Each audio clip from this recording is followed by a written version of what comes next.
Recent research has shown that the attention the media gives to the ideal standard of beauty contributes to negative body image among young women growing up in today's society.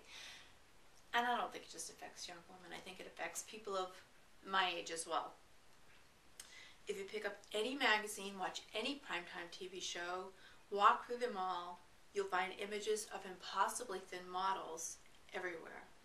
Young women are comparing themselves to these unrealistic images and becoming dissatisfied with their own bodies when they don't feel they measure up.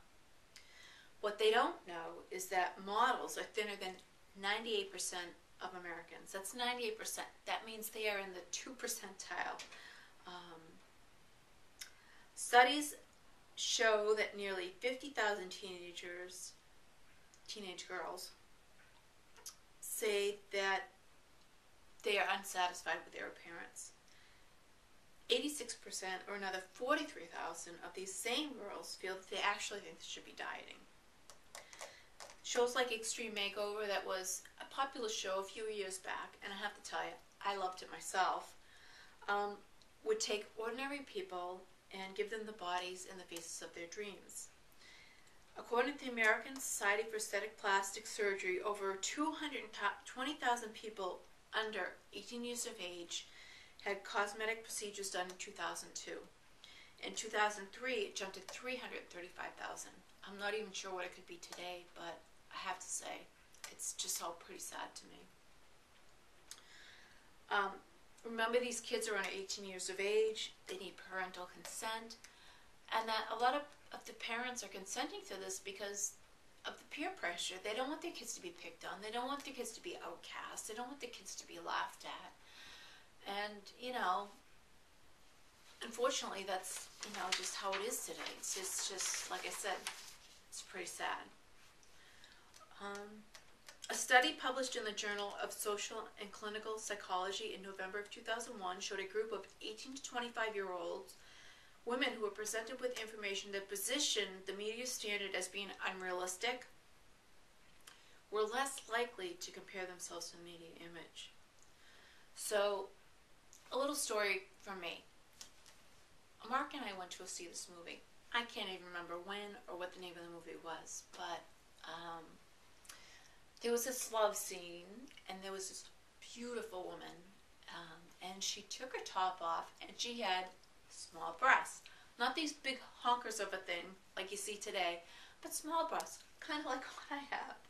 So, I have to tell you, that made me feel pretty good about myself. I mean, you don't realize, even at my age, and I like to think that I'm pretty secure in myself, that what you see around you really does affect you.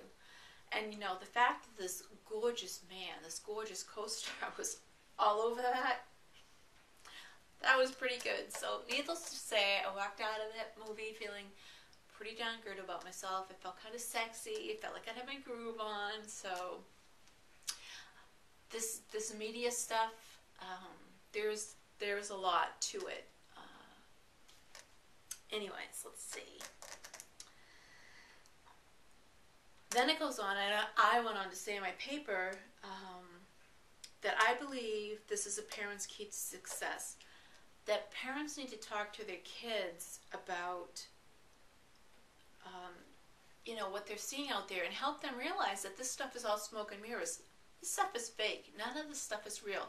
These women go and they spend hours in hair and makeup.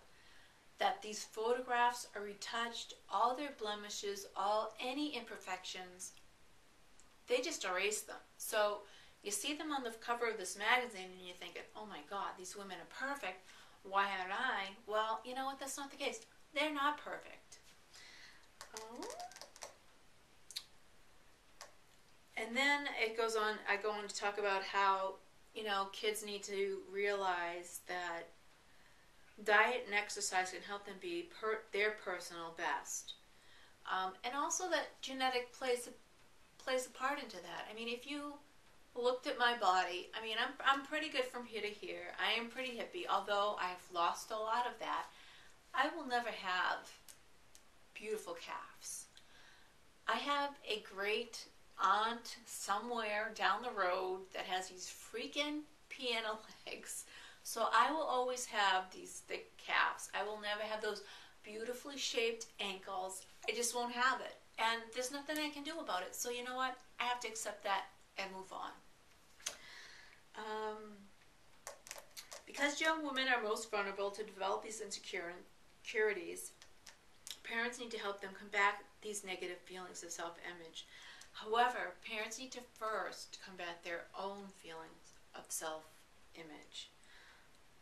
Developing a strong sense of worth and self-esteem is their first line of defense in this battle. Parents need to show their daughters that they should be proud of their bodies no matter what. They need to help them embrace their differences and love themselves for who they are. If your daughter hears you talk negatively about your own body, that gives them the okay to go ahead and talk negatively about their body. If she sees you model healthy behavior, she is more prone to embrace health and fitness as part of her life. Parents need to be positive and accepting and try not to criticize their daughters' choice of clothing or compare themselves to others. By criticizing their clothes or how their clothes fit, parents indirectly diminish their sense of self-worth. More importantly, make a conscious effort not to be the food police. If your daughter feels that you are watching everything she eats, she may become a closet eater, which could easily develop into an eating disorder. By examining family eating habits and making the necessary changes, you will reinforce the importance of good nutrition and health. It is not fair to expect your daughter to develop healthy eating habits and make healthy choices if you don't make healthy choices yourself. By enlightening our daughters, we can break this vicious cycle of media-induced self-loathing. We can help them grow into strong, self-confident women who can stand up for themselves under any circumstance. We can empower them and encourage them to pass this information on to their own daughters. And by doing so, hopefully help break the cycle of distorted body imagery in the world today. So that's my little paper that I wrote. I've always been kind of passionate about this. And, you know, the more I read about it, the more I see it's true. So hopefully you enjoyed that, and I hope that it helped you a little bit with, you know, your own image issues, if you happen to have any. I certainly do. I'm working on them. Next, I just want to make sure that you've all been checking Val's RCR TV. She's been, I love these. They're kind of like my fireside chats, but with Val, which is even better for me. I love seeing her out there doing her thing. And especially I love this new Exercise B. It's really amazing. I don't know how she comes up with this stuff, but you know how she had the, you know, the broken windshield wiper, and now she's got the, you know, the full windshield wiper. She's got the, you know, she had the sliding, you know, crunches, and now they're kind of around. But really, when you do them, you can feel the difference, and just like a little tweak that she does, you can feel it in a different area. So I can't wait to try this new workout, the Plan B that she has there. And also, I just wanted to say to any of you lurkers out there, which is what we love to call them, but you know, somebody who's out there looking around, and I know we have a lot of new people out there, and I can see that you're reading the posts, but you're not really commenting. Maybe you don't feel confident enough. Maybe you don't feel like you have anything important to say, but you know, I'm here to say that you do. We all have something too important to say. Every single thing that any person out there has to contribute is important and can and will affect other people positively. So I'm hoping that you'll come out to play. We all want to be there to support you and to help you reach your own personal goals. So please join us.